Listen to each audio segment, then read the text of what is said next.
विलम्ब से पहुंचे। नमस्कार साथियों, मैं वीरेंद्र कुमार। आप लेकिन कि आज आपके आंदोलन में मजदूरों को लगभग जिस भी तरीके 9 से महीने साइट से आए हुए हो गया, लेकिन अभी तक कंपनी प्रबंधक लिया नहीं और यहाँ पर जो है राष्ट्रीय लोक अदालत का एक फैसला उस आदेश को लागू भी नहीं करा पा रहे हैं। तो आज टीम आवास के घेराव था और उस मंच को संबोधित कर रहे हैं मजदूर सहयोग केंद्र के अध्यक्ष श्री 2018 से लड़ रहे इंफ्राज के मजदूर अच्छी तरीके से समझ चुके हैं। जहां पर बात मालिकों की आती है, वहां यही प्रशासन, यही पुलिस, यही शासन एक टांग पर खड़ा हो जाता है। और जहां पर मजदूरों की बात आती है, कोर्ट के न्यायालय के आदेश भी उनके लिए कोई मायने नहीं रखते। साफ है कि प्रशासन पूंजीपतियों, मालिकों की रखेल से अधिक कुछ नहीं है। ये बात सिर्फ कहने की नहीं है, 2018 से लेकर आज तक आप लोग इसको देखते आ रहे हैं। कोर्ट का स्पष्ट आदेश है, उत्तराखंड के कानून में स्पष्ट रूप से लिखा हुआ है कि राज्य से बाहर स्थानांतरण नहीं हो सकता है। समझौता होता है, ट्रेनिंग पर भेजने के लिए मजदूर सहमत होते हैं और ट्रेनिंग के बाद तुम उनको ले नहीं रहे हो। हाई कोर्ट के डबल बेंच के निर्णय का भी तुम नहीं मान रहे हो। और समझौते को, जो समझौता प्रशासनिक जिला स्तरीय प्रशासनिक कमेटी जिस समझौते को कराती है, उस समझौते से खुद मुकर जाते हो। से है कि उसका पालन कराना पड़ेगा, उसका कहीं पर और कोई तोड़ नहीं है, उस पर भी तुम हाथ खड़ा कर देते हो। और मजदूर जब अपने हक के लिए निकलते हैं तो तुम बैरिकेड लगा देते हो। लेकिन यह बात साफ है, अगर मजदूरों की ताकत और उनके हौसले बुलंद हैं तो ऐसे बैरिकेड 2 मिनट में तोड़ दिए जाते हैं। आज एक कठिन समय है। कठिन समय इसलिए है कि आज से कुछ साल पहले भी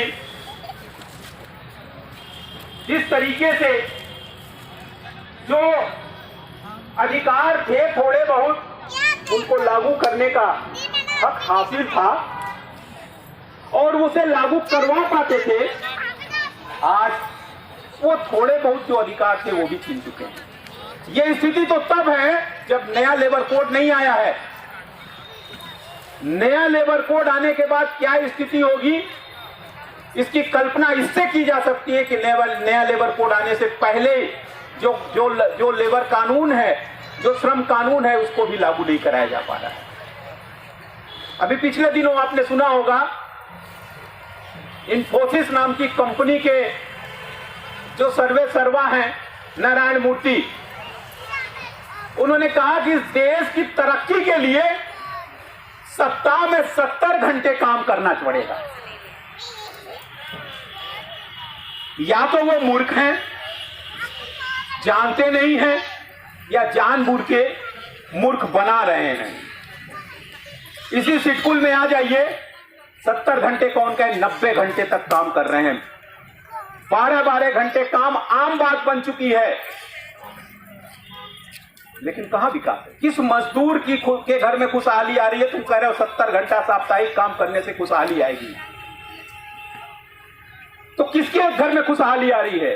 दरअसल तुम चाहते हो, और ये पूंजीपति वर्ग यह चाहता है कि कम से कम वेतन देकर, ज्यादा से ज्यादा घंटे खटाकर, सस्ते श्रम पर बाजार में अपना माल उतारे और उस प्रतियोगिता में वो विजेता बने।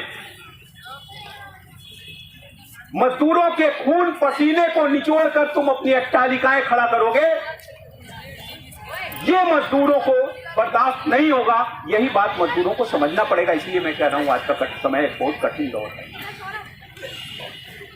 इसलिए भी कठिन है कि आज एक फैक्ट्री के मजदूर अगर लड़ रहे हैं तो कल तक जो संघर्ष में शामिल थे दूसरे फैक्ट्री के मजदूर, वो शरीक नहीं हो पा रहे।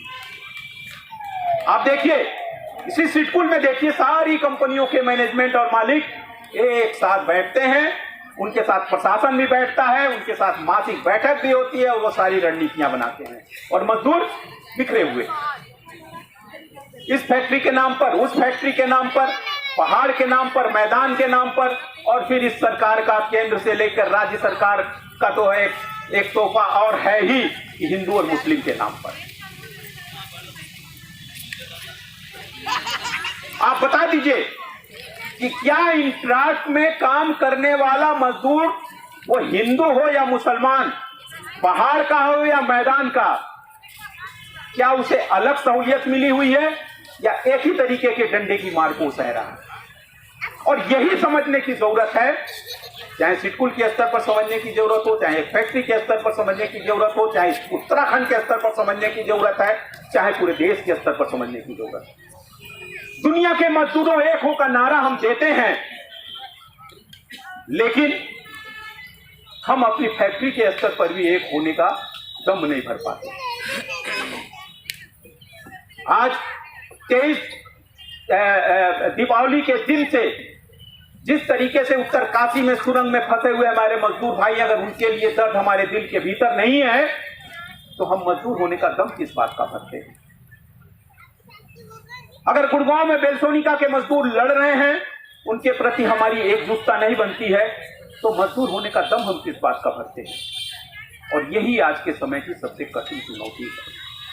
इस चुनौती के समय में इंट्रार के मजदूर साथी अपने हौसले के साथ अपने आंदोलन को लगातार आगे बढ़ा रहे हैं और इस बात को लगातार चुनौती दे रहे हैं कि तुम जितने भी प्रकार के तिकड़म अपना लो, हम अपने हौसले से अपने संघर्ष को जारी रखेंगे और इस संघर्ष को जीत की मंजिल तक पहुंचाएंगे। इंट्रार के सभी मजदूर अपने एक एक इंच हक को हासिल करेंगे। यही है, इन्हीं हौसलों के साथ साथी लोग आगे बढ़ रहे हैं। इन्हीं बातों के साथ